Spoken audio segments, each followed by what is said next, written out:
بسم اللہ الرحمن الرحیم۔ السلام علیکم۔ کہتے ہیں محمود غزنوی کا دور تھا، ایک شخص کی طبیعت ناساز ہوئی تو طبیب کے پاس گیا اور کہا کہ مجھے دوائی بنا کے دو۔ طبیب نے کہا کہ دوائی کے لیے جو چیزیں درکار ہیں سب ہیں سوائے شہد کے، تم اگر شہد کہیں سے لا دو تو میں دوائی تیار کر دیتا ہوں۔ اتفاق سے موسم شہد کا نہیں تھا۔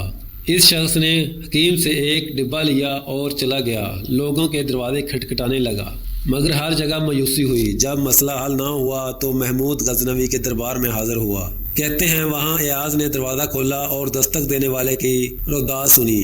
اس نے وہ چھوٹی سی ڈبیا دی اور کہا کہ مجھے اس میں شہد چاہیے۔ ایاز نے کہا آپ تشریف رکھیے، میں بادشاہ سے پوچھ کے بتاتا ہوں۔ ایاز وہ ڈبیا لے کر بادشاہ کے سامنے حاضر ہوا اور عرض کی کہ بادشاہ سلامت، ایک سائل کو شہد کی ضرورت ہے۔ بادشاہ نے وہ ڈبیا لی اور سائڈ میں رکھ دی۔ ایاز کو کہا کہ 3 بڑے ڈبے شہد کے اٹھا کے اس کو دے دیے جائیں۔ ایاز نے کہا حضور اس کو تو تھوڑی سی چاہیے، آپ 3 ڈبے کیوں دے رہے ہیں؟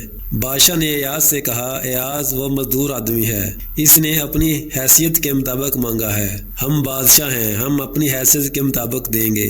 مولانا رومی فرماتے ہیں آپ اللہ پاک سے اپنی حیثیت کے مطابق مانگیں، وہ اپنی شان کے مطابق عطا کرے گا، شرط یہ ہے کہ مانگیں تو صحیح۔ ویڈیو اچھی لگی ہو چینل کو سبسکرائب کیجیے تاکہ آنے والی ویڈیو آپ کو بر وقت موصول ہوتی رہے۔ شکریہ۔